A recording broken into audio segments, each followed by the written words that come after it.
interested in your initial reaction, obviously, when you found out and then finding out that you'd be taking over an interim role. Just what goes through your head? Well, disappointment first for Jody. I consider him a close personal friend, and we relate to the team that when this happens, obviously we've all let him down. As assistant coaches, as players, the whole organization, and no one spends more time in the rink than Jody does. So first and foremost, that's the initial reaction, and I had a talk with Jody, and then obviously going forward, the beat goes on. Got to get in there and talk to the players, and for a lot of these guys, first experience for a lot of these guys, got to remember these are junior hockey players, and minor midget coaches aren't getting fired generally. So we talked to them and worked through it with them and explained how things will go here going forward, and just got off the ice. There's lots of energy on the ice, as there always is on days like this. I talked with Jody before every game, and seemed to be a trend was frustration in the performance of the team, and I'm guessing you would have shared in that frustration. He pointed to some individuality in terms of the players. What was he talking about oftentimes when he mentioned that, and what were you seeing?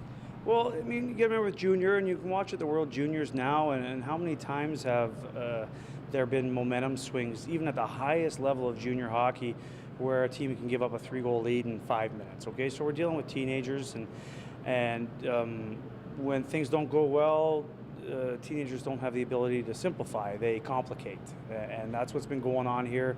I guess for the better part of 2.5 months. November 1st on. Besides having some heavy injury problems, but guys trying to do too much, and not because they don't care about the team, but because they think they have to do it all themselves. When as you get older, you realize everyone needs help. I'm interim head coach, and I need help. I need help from my assistant coaches, and I need help from the organization. I need help from the players, and so the players need help, and we talked about that today. Sometimes during the season, you'd see 4 of you guys on the back of the bench with Mike Duco up in the stands. Sometimes, is he going to be permanent on the bench now? That would be my plan. We haven't gotten that far, but for sure, the way that would work is, Mike is upstairs seeing the game from a slower angle, right? He can see the overview, and basically once we get to a team that we're not going to play again, a Western Conference team, we'll bring him down for the third period. Generally, there's another voice on the bench, and we don't need generally the information from the third period going forward, because we're not going to play him again unless we play him in the playoffs, and we have plenty of stuff for that.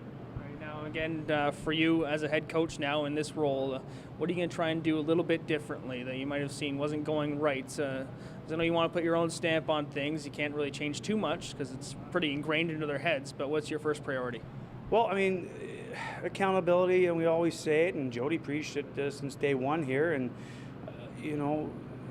we got to get it to the point where everyone feels like they're part of the team. So, if you've made a 5.5-minute contribution that night, you're going to be rewarded. You're going to be talked about by the coaches. You're going to be talked about by the players on the team and appreciated. So we all know, and I have children myself, everyone likes to feel appreciated. And I think, hopefully, the rising tide can float all boats type thing. Hopefully we can raise the level of everybody by raising the level of everybody. And I just repeated myself, but I meant that to be a point. We're going to try and get everyone's level higher.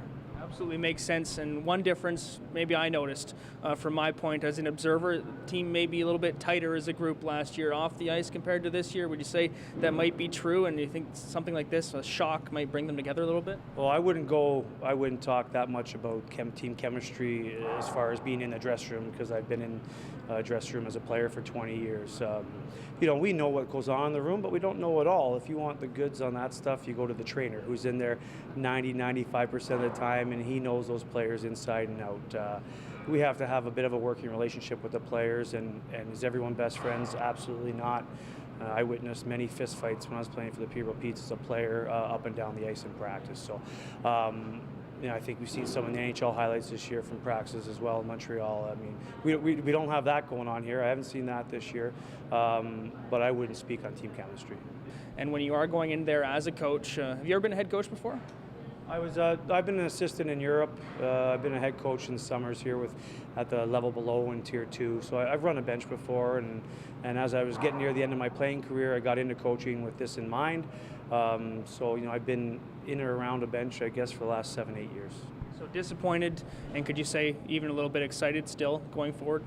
Well, I'm not excited yet, honestly. I'm gonna have another talk again tonight with Jody, and just a lot's been going on today, and we had to get ready for a practice as well. But I'll certainly still have to talk to my wife and my children. You know what I mean? So. We'll get going tomorrow. I'll be excited on the bench tomorrow. I'll be excited on the bus trip going up. But today is a day for reflection and some disappointment on what's happened to a really good guy. All right, thank you. Give him my best, Rocco.